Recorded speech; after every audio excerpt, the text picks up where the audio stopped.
the Heritage Hill Studios. Heritage Hill here with us in the brewery, the brew house that you'll find on Sweet Road in Pompey in the rolling hills of central and upstate New York. And of course, Heritage Hill North on 628 South Main Street at the historic Sweetheart Corner in North Syracuse. I am picture in picture with Mike Aresco. I had to look up this word because nobody had ever said it to me, the valedictory, which means the farewell, the moment of saying that it is all finished up. And I cannot believe that it has been over a decade since I was in Rhode Island, Newport, there at Goat Island with Mike Aresco, and we were walking in the room where they were doing the interviews. Both had suits on. I put my arm around him. He put his arm around me, and I said, hey, we're redheaded stepchildren. We're going to figure this thing out together. He was building this conference. I was starting my business. And in the starting of both of these things, I cannot even believe that that was over a decade ago. And now on his final day as the American Athletic Conference Commissioner, Mike Aresco is back here on the show. Mike, how are you? Great to be with you, Dan. Brings back a lot of memories. And that was a tough time because it was fraught. You didn't know whether the conference would do well, frankly, even survive. But at least by that time, we had a conference in place. We had a name, we had a logo, we had all the things we didn't have a few months prior, and we had a start date. And we still had what I thought were, a group of really good teams that could compete, but nobody knew whether we could. And I remember you at the very beginning, and you were one of the few who actually had real confidence and faith in us. And I know you were getting started, but you felt that this league had a chance to succeed. And you could have easily ignored us, and like everybody pretty much did at the time. Uh, and you didn't. And we became friends, and your show has done really well over the years, and I've enjoyed being on it. I've enjoyed being on it in part because you are as knowledgeable about our conference and about college sports as anyone I talk to, including the guys on those national shows. You are also someone of really goodwill. You've been great. You've been a great friend. You've supported us, and you've believed in what we were doing, and that means a lot. And I always wanted, anytime you call, I would always agree to be on the show, and it's always been fun. It's always been informative. I know you've had a lot of great guests. You've built your program, your business. I'm pleased for you, and it just brings back a lot of memories from that period. And who knew that it would be such a great decade for the conference? We face a lot of headwinds now and obstacles and things to try to keep it going. Yeah. Uh, and I somehow I have faith that we will, but uh, you know what happened, and we exceeded everyone's expectations. Yeah. And this has been it's been awesome, and it's been remarkable to see this conference. I felt personal, with this conference. I felt like I said, when you were starting it and I was starting my business at almost the exact same time, I felt that like going out and doing something new, unique, original, and believing in it, something that wasn't pre-existing. You put so much work into it, and you and your team, I mean, I know that you are humble. I know you talk about the presidents and the leaders and the athletic directors and the coaches and the student athletes and your office, but I mean, Mike, this doesn't tick without you. It doesn't go without you. You were in TV. You were with the Big East. You had all of these things that you could have been doing. You could have easily said, okay, this conference is being poached. Realignment is happening. I'm not doing this. I'm not going to be around this. I don't support it. I don't like it. I'm not going to challenge myself. Some people run into a tornado and some people run from it. Most people run from it. There's only a few that will go into it. And you went into this tornado, and not only did you go into it, but you went into it with a lasso, thinking that you were going to wrap that lasso around this thing and you were going to help guide it, and you did. And I just, for me, there's people in this world that are put in leadership roles, and there are people that are just born to be leaders. Anybody can be thrown into it, but there are few that can take on a task that you had and to turn it into a viable thing, turn it into a recognizable name, a recognizable logo, to put it on the national map. I know you're going to give credit to a lot of people, but without Mike Aresco, there is no American Athletic Conference. And I think that that needs to be stated today, and I think it needs to be stated forever. Well, it's very kind of you, Dan. The one thing I'll say, there were so many people who were instrumental in the success of this conference. And as I always say, I never pitched, I never, threw a pass, I never made a tackle, I never sunk a basket, I never, hit a golf ball or a tennis, used a tennis racket. I didn't do any of the things our great student athletes did. They did it on the field and on the courts and in other venues. But I will say I put my heart and soul into it, and that's all you can do. You do the best you can. I had a good background for it in that sense. I knew what we needed to do relative to TV exposure. Also, with my photographic memory, I was able to go on the talk shows and talk about all the great things our conference had done and kind of point out some things that maybe people didn't realize or didn't pick up on, and that I think helped develop a brand for the conference. But uh, I always talk about giving voice to these great deeds, and if they weren't there, I would have stood down. But Yeah. they were there. They kept continuing to achieve.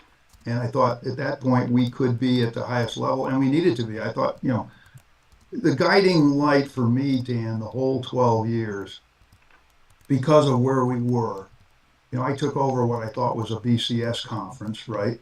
Although I knew that it could lose that status because realignment just kept coming, right? And we thought there might have been a lull, and then the Big Ten acted, and next thing you know, Boise made demands and they were out. And next thing you know, the Catholic Seven decided they'd had enough, Yeah. and who could blame them in a way? Uh, but at that point, you know, we were, it was a shambles, as you know.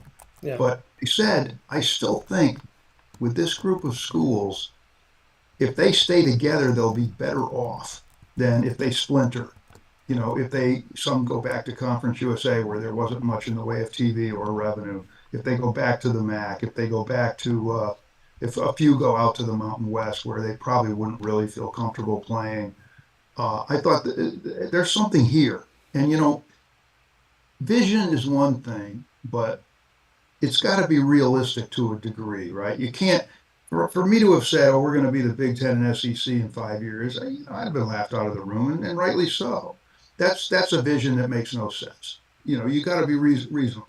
And if I said we're going to have you know, a $4 billion TV deal in 6 years, that's silly. You just can't do that. But what I did think is that we had a vision for a conference that could be competitive at the highest level and could succeed. And I had to sell that vision to the membership, and they bought it, and that was really critical, you know.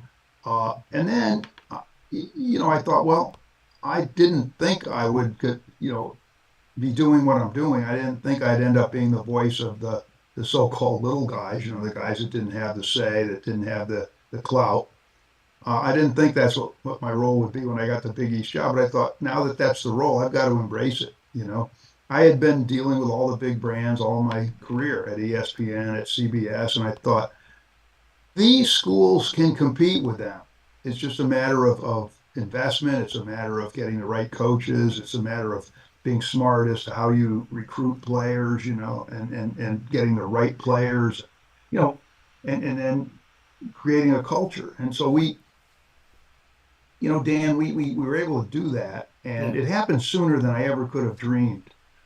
The very first year, George O'Leary had built a heck of a program at Central Florida, and they win the Fiesta Bowl, and they were the biggest underdog in the history. It was the last year of the BCS. We had one guaranteed slot left, Yeah. and they played Baylor. Baylor was what, number 5 in the country. Baylor was literally number 5, and they, they won convincingly, and they showed they had superior athletes on the field, and it shocked everyone. Um, and then we went on to win the men's and women's national championships in basketball. UConn came out of nowhere as a 7th seed to win the national championship on the men's side, and the UConn women, who were on a roll, won that. Next thing you know, we're a real conference. One of the issues, Dan, in the early days and you may remember this, was that we weren't necessarily even viewed as a real conference after that realignment. Yeah. Well, what is this group? People called us a hodgepodge. They called us I don't know what. There are all sorts of other snarky terms used. And so they didn't necessarily view us as a real conference. We started with essentially no name, no logo, uh, and then we ended up with a very good name. We just determined a procedure to develop that. We had to fight off all the trolls, who were looking to try to, you know, copyright and trademark things and charge us for it. We ended up getting a logo, a very good logo, and I give a lot of credit to an old colleague at CBS, Leslie Ann Wade, who had put together a group from Ogilvy and was it Ogilvy and Mathers? I think the ad firm, and she was doing some PR and advertising stuff, and said, I think I can come up with a good logo for you, and she Yeah. did, and we sold it, and next thing you know, we found a spot for a tournament in Memphis. The main thing though is we negotiated with NBC and others, and finally ultimately ended up a deal with ESPN, which couldn't have been better for us. And John Skipper, to his great credit, said we're going to over deliver, and they did the Yeah. whole time. Yeah. We were on ABC. Our championship game has been will after next year will have been on ABC all 10 years. Think about that. ABC televising our football championship all 10 years. Tremendous ESPN exposure in basketball and other sports. Uh, and often we had a guarantee of three ABC games a year in football. We were often getting four, five, six. They clearly over delivered, and they stayed with us through the realignment, and always were reasonable with us. They've been just great partners. I can't say enough about John and then Jimmy Pitaro, and throughout all this, Burke Magnus, because Burke was the mainstay in terms of the programming side, and Burke believed in us. Within 6 years, we ended up getting a 450% increase in our rights fee, because it was low. And while we were not in the range necessarily of the so-called A5, now it's A4, and that's autonomy four, the Power Five, Power Four. We still had $1 billion TV deal, right? And that helped us enormously. And we clearly made ourselves a top G5 conference, but that was not the goal was to be with the others. And that's where the P6 campaign came in. You remember, Dan, a lot of snarkiness around that Yeah. initially, and a lot of skepticism, but we keep an archive here of articles and things. Somebody may someday want to write the history of the conference if they're so inclined. Um, but if you look at those articles year after year, it started gaining traction. Writers started saying this is a true PC. This conference this year is better than the ACC, better than the Big 12, better than others.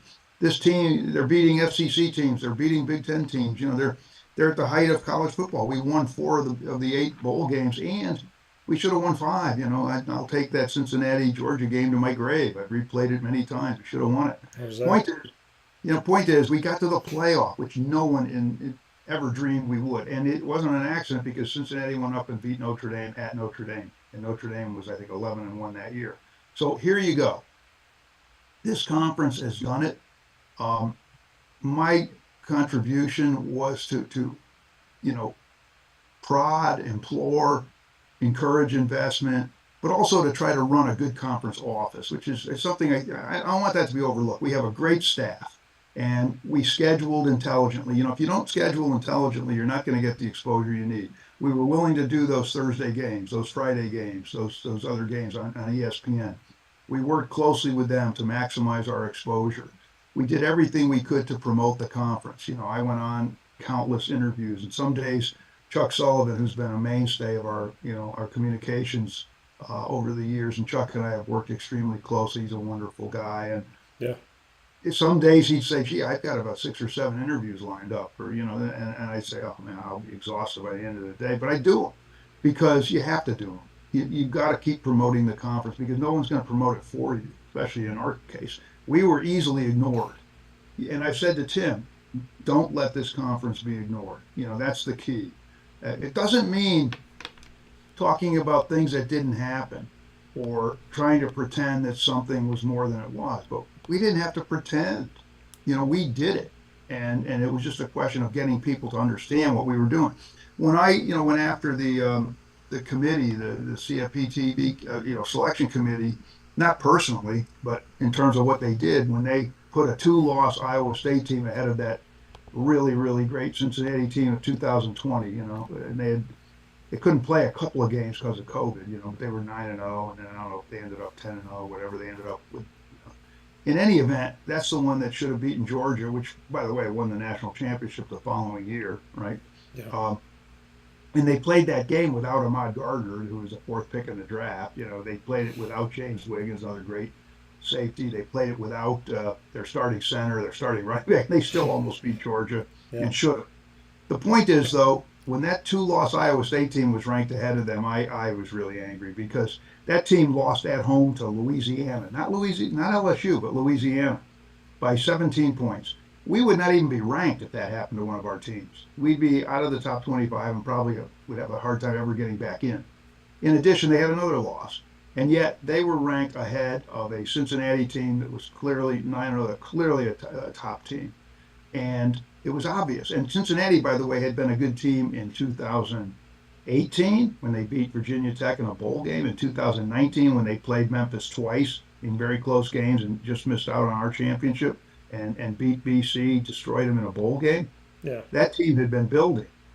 So there, I just felt, look, I've got the high ground here. I have the facts on my side, and I've got to make sure that people understand that. And then the following year, they made it, and it was hard to keep them out. Now I don't know what would have happened had that, had Oklahoma State gotten one more inch right Yep. against was it Baylor? Um, that who knows if they had been 12-1 instead of losing a second game. I'm not sure what the committee would have done. You always hope they would have done the right thing and still put Cincinnati in, but you just never know, right? So that's the issue, Dan. We did it, and I was able to give voice to it.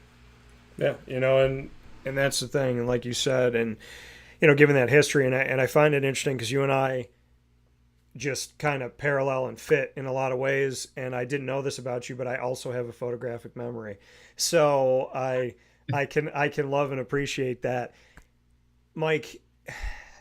As this conference goes forward, as collegiate athletics go forward, I had made a prediction 6 years ago. My prediction 6 years ago was my statement of 5 to 10 years from now. So again, 6 years ago, this was said. I said 5 to 10 years from today, the NCAA will either be vastly different than what we know it as, or it won't exist at all. It'll either be tremendous. It'll either not look like it looks right now, or it's not going to even exist. You go 6 years from that prediction, and the NCAA has changed their president. Mark Emmert, when he was the president at the beginning of COVID, said he had no control over college football, that there was no czar of college football. We've seen realignment multiple times, and we've seen twice in a decade's time a massive change. There is no geographical factor to conferences anymore. There are going to be conference games that are over 2,000 miles apart that would take 30 to 40 hours of travel if you were to drive. There has been an influx of money going in and these crazy TV contracts being signed. Name, image, and likeness has no parameters. The transfer portal has made it so you can essentially be a free agent every single year. There is no year in residency. There is no penalty for transferring more than one time. You can go to 4 schools in 4 years and play right away. And now we're looking at a deal of the Autonomy 5 conferences, which the Pac-12 is still included in, that have made a settlement with the NCAA and the House versus the NCAA to make sure that there is now going to be a certification of directly paying players and giving them money, essentially making them employees. My prediction 6 years ago of what would happen in 5 to 10 years, I said this is a cautionary tale to the NCAA to make changes. They didn't. And now you're seeing collegiate athletics lose the amateur model. In some cases, it's every person for themselves. And as you step away from being the commissioner of the American Athletic and the first ever commissioner of the American Athletic, what collegiate athletics was when you came in as commissioner to what it is today, not only proved my prediction right, but I didn't want to be right, Mike. Dan, everything you said is absolutely spot on. It couldn't have been any better put. Unfortunately, that's exactly what's happened. I think when I started this, uh, it was a better college enterprise, right, than it is now.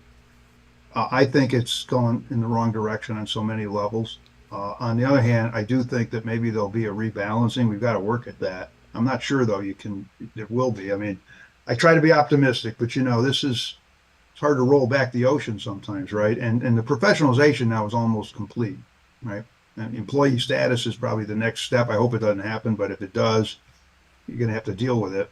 Yeah. Maybe you can do some kind of collective bargaining with the help of Congress, although you just never know whether Congress is going to help you uh, to try to maintain some things. Player movements out of control. There's no loyalty to team. There's no loyalty to school. It's not tethered to education anymore. How do you get an education when you're transferring 4 or 5 times and you're just going wherever you can get the best NIL deal, or you can play right away, and you don't have to work through a lot of issues that young people have to sometimes work through to develop into great adults and citizens. And Dan Hurley was very eloquent talking about some of the things he went through at Seton Hall when he did not transfer and he had to just work through some issues. It's too easy now, right? Yeah. And so anyway, to me, you're not sending the right, you know, messages to student athletes. You're not giving them the right incentives. The money's going to dry up after taxes and all the other things. It's not going to change your life, but a good education, a network in your community where your college is going to help. Loyalty to that school will be repaid by others who will be loyal to you. There's just all sorts of things, Dan, that go with, uh, go with being the kind of student athlete to have that experience that we used to have. Now, yes, you're absolutely right. We could have done some things. We could have, increased some stipends because the kids go through a lot, and so, but, they do now have cost of attendance. Many have Pell Grants, they've got the value of an education, free education, which other students would love. Yeah. You have, nutrition, you have guidance counselors, you have the best weight training, you have the great facilities to use, you have everything. But also, playing at this level used to be a privilege, right? It used to be something that you would strive for, and it would create memories that last a lifetime. The really great players are going to get paid anyway. They're going to make money in pro sports. The ones who aren't, maybe they can make some money from true NIL, maybe they can't. If we had loosened up a bit, the kid at UCF had a website, right? We closed, the NCAA closed it down. If we paid kids for being in a video game, and not that many would have been, but if we had allowed people to sign autographs, and now there was always the worry, Dan, about the slippery slope, right? The minute you allow that, look what happens. And now NIL quickly morphed into pay the players, collectives, right? Which are really not NIL based, Yeah. And so I don't think the courts had any clue that might happen or understood how that might happen, but that's exactly what has happened. And the lawyers do what lawyers do. You can't necessarily blame them, but they're looking at this in terms of not only the money, but also what's wrong with professionalizing it. What's wrong with having? Well, there's a lot of problems with it the way it's working now. And I don't need to spend time here going through everything. You talked about a lot of the things that have happened, and it's not. I just don't think it's college sports anymore. And it's hard to do something that you don't believe in. And more of our administrators are not necessarily going to believe in this model. Now, maybe they'll all ultimately embrace it. Maybe they won't. If one major school had said, we're closing it down, I think that would send shockwaves through the system. They would say, we're like Chicago, University of Chicago. Jay Berwanger was the first Heisman Trophy winner. And was it Robert Hutchins, the president, ultimately shut that program down because he said, this is not what we want to be doing. That hasn't happened and probably won't happen. It's very competitive. But education has taken a back seat. That's not good. Yeah. It's never been, look, we've always been criticized that some of the kids weren't getting the kind of education they should, and they were just brought on campus to play football or basketball or whatever.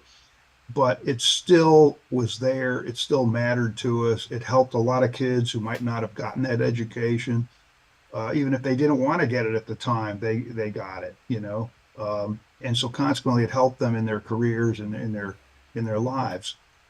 So anyway, Dan, I hope that in the end we can rebalance it a bit, that we can, this business about the revenue share and about the paying players, and it's going to get worse with NIL still there.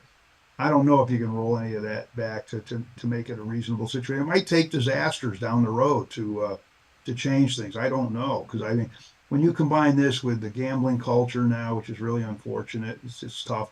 We educate the kids, we do everything we possibly can, but you know how dangerous all that is, even inadvertent stuff. Nothing that is intentional could cause problems. So we've got a lot of issues in college sports coming up. Uh, I'll leave it to others to deal with those. But I do think that in the end, there has to be some kind of, I mean, get control of player movement. There has to be some obligation. There has to be something. I often say the Wild West had some law, right? You had some regulation. You had Wyatt Earp. You don't have anything now in college sports. You have almost nothing, and it's a real problem. And we'll see where it goes. You've got some people who care. The other thing, though, it's become transactional for a lot of people. We saw with the CFP and how we got squeezed, and that wasn't good. And you saw now with some of the other things that are going on, how it's realignment. Pacific Coast teams playing on the East Coast, Atlantic Coast, makes no sense. We crossed the Rubicon when USC, UCLA went to the Big Ten, because that geographically was, the most extreme. Yeah. Oklahoma, Texas went to the SEC. They were contiguous states, very similar football culture.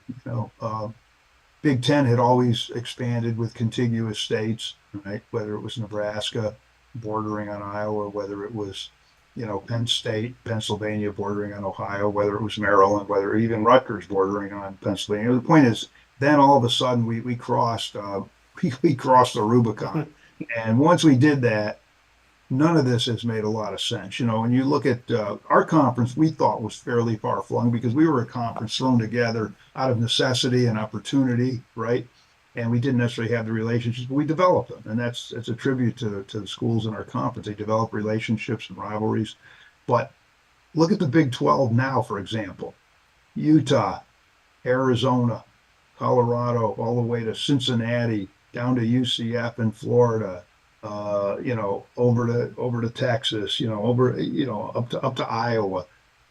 Talk about, that's the kind of a national footprint that we talked about with the Big East years ago, but it was just for football.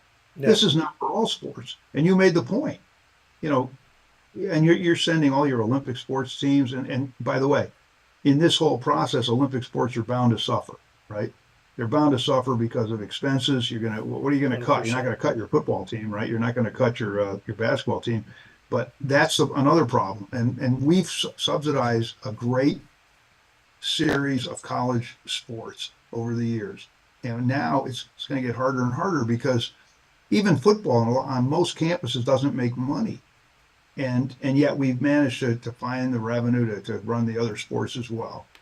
But now it's going to get much tougher. I look at our group and I say, okay, your challenges are going to be player movement, and also the amount of money that you're going to need, which is not easy to come by. And you just have to keep fighting and hope that you are competitive. You got to stay in the college football playoff. You've got to maintain your status as a knocking on the door of the so-called P4. And I think they can do it, and it's just not going to be as easy as it might have been a year ago. Final note for this conversation: Tim Pernetti coming in as only the second commissioner ever of the American Athletic, with you being the only face as commissioner that this conference has ever had for over a decade. What are your thoughts on Tim Pernetti, and what's your advice to him? Tim is an old friend. We've known each other a long time. I think he'll do a great job. Tim has all the qualities you need to succeed in the job. He's articulate. He'll be an advocate. He can express, himself extremely well, and talk about what the conference needs. I think he's a very quick study. He's very smart. I think he'll understand the issues. He'll be very devoted to the conference. He'll have that bulldog mentality that I tried to have, and you have to have it in this situation. I think Tim will, um, again, be an excellent commissioner. He worked in broadcasting, Yeah. for a number of years on cable and network, so he understands that world, which you need to understand. And then the relationship with ESPN has been superb, and it's got to continue that way. And with Tim, it will. He also understands, sponsorship, and he could take this conference eventually to a higher level in sponsorship. He worked at IMG. He's been at IMG Academy, so he knows the student athletes. He understands what they need, what's best for them. So I think in that sense, his skill set matches anyone, in the country. And I think it's an excellent choice by our president's group. We had some ADs and others on that committee. I had nothing to do with it. I think it was better for me to stay out of it. But they made an excellent choice, and Tim will take this conference to greater heights. He knows he faces challenges that maybe we didn't face 5 years ago. That we had the year in residency. We had the scholarship limits. The money wasn't quite as concerning as it is now. There were a lot of things that we had that helped us build rosters and keep continuity. And yes, we didn't keep all our coaches, but they stayed 3, 4 years. Willie Fritz 7 years, right, and built a program. But we didn't lose our players. Yeah. And now we lost 48% of our basketball players in the portal. We were one of the highest conferences with the highest loss. And football, all you have to do is lose some key players, and you know how that affects the roster. So Tim knows that he's going to be dealing with that. But he also has a spot now in the college football playoff guaranteed to the top G5 team. And if we can maintain our dominance like we did over the decade, then that's a great, benefit for the conference. But you got to be vigilant there too to make sure that stays. Yeah. But he'll again, you'll have him on, and I think you'll find him to be an extremely articulate advocate. That coming from Mike Aresco on his valedictory, his farewell here as the American Athletic Commissioner, but not his farewell on Wake Up Call, because as long as Mike's around, he's got a place here. Inside of these Heritage Hill studios, this is Wake Up Call with Dan Tortora, a spotlight on a commissioner that I can never spend enough time with and a friend that I can never appreciate enough. Mike, you believed in me when I started my business, and I believed in you when you started your conference. And I cannot believe that somehow over a decade is in between that moment and this moment. But to all the moments that are to come, thank you for your belief in me. Thank you for your faith in me. And thank you for always giving me your time, which I know is a gift that you can never get back. I appreciate it. Dan, it's been an absolute pleasure dealing with you and getting to be a friend, and all the things you've done. I just can't say enough. I mean, words fail sometimes. You've been a staunch supporter of the conference. I've enjoyed the conversations over all these years. It's bittersweet in a way to leave, and be happy to join you from time to time in retirement. I'm not going to do any consulting. I don't want to. I want to, kind of enjoy life a bit and travel and not have to worry about that kind of thing. But as I said to Tim, he can always pick up the phone. In fact, anybody in the conference can pick up the phone, and I'll always try to help out. But the point is, this has been very rewarding for me, and I know, again, you've done a wonderful job. Good luck in the future. Continue to build your program, and all the best. You've done a great job, Dan, and you're a great individual, a great human being, and I think your guests understand that, and that's why you've been successful. Well, Mike, they don't make them all like you. I will say that, and those words from you mean a lot. And I shared that with my parents way back. I said I got a commissioner that I can call at any time, text at any time, that gets in touch with me, and the way that you treated me really will never go unnoticed or underappreciated. It is one of the greatest blessings that I've had in my life.